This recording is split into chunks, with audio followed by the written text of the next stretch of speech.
बालस्तावत् क्रीडः सक्ता तरुणस्तावत् तरुणी रक्तः वृद्धस्तावत् चिंता मग्ना पारे ब्रह्मणि को अपि न लगना भज गोविंदम गोविंदम भज मूढ़मते।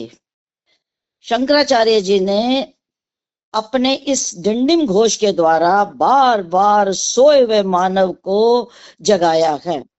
क्योंकि अगर ये जीवन प्राप्त करके भी अगर हमने अपनी पहचान नहीं की, स्वरूप का परिचय नहीं हुआ, तो जीवन में भटकन ही भटकन मिलेगी। अनात्म चिंतन का परिणाम कभी भी सुख शांति रूप में नहीं हो सकता। जो मिलता है वह क्षणिक मिलता है, और जो आज सुख है वो समय बदल जाने पर वही सुख ही दुख में बदल जाता है। तो शंकराचार्य जी पुनः प्रबोधित करते हुए एक ऐसा श्लोक हमारे सामने प्रस्तुत कर रहे हैं जिसमें जीवन की सच्चाई है। जीवन है क्या? बालस्तावद क्रीड़ा सकता। जब ए मानव तू बच्चा होता है, बालक होता है, तो क्रीड़ा में आसक्त रहता है। प्राय बच्चे जो हैं उनका जीवन जो है खेलने में जाता है, और यही समय है। क्योंकि उस समय तो बच्चे को कुछ ज्ञान नहीं होता ना, तो बाल्यावस्था किसमें चली गई? खेलने में चली गई। बालस्तावत क्रीड़ा सकता तरुणस्तावत तरुणी रखता। धीरे धीरे युवावस्था होने पर जीवन के जो आकर्षण थे, आकर्षण का केंद्र जो था वो युवावस्था के साथ साथ तरुणी रखता, तरुणी में युवती में आसक्त हो गया। वहां आकर्षण है काम का, राग का, काम का, सौंदर्य का। वृद्धस्तावत चिंता मग्ना। धीरे धीरे युवावस्था भी बाय बाय टाटा करके तो जाएगी, तो उसके पश्चात कौन सी अवस्था आ गई? वृद्धस।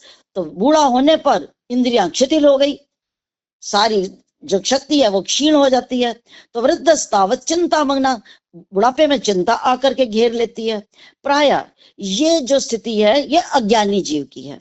तो जहां तक देखा जाए संसार में विषयों में जो लिप्त मानव है उसके लिए यही दुनिया ही सुख का आधार है, और जो सुख का मूल है वो उसे पता ही नहीं है। अगर जिसको सुख का मूल पता चल जाए फिर उसकी भटकन समाप्त हो जाएगी। तो कहा वृद्धस्तावत चिंता मग्ना, लास्ट में जो कहा निष्कर्ष यह ध्यान देने योग्य है। पारे ब्रह्मणि को अपि ना लगना, पर ब्रह्म के चिंतन में, आत्मचिंतन में कोई लग्न ही नहीं है।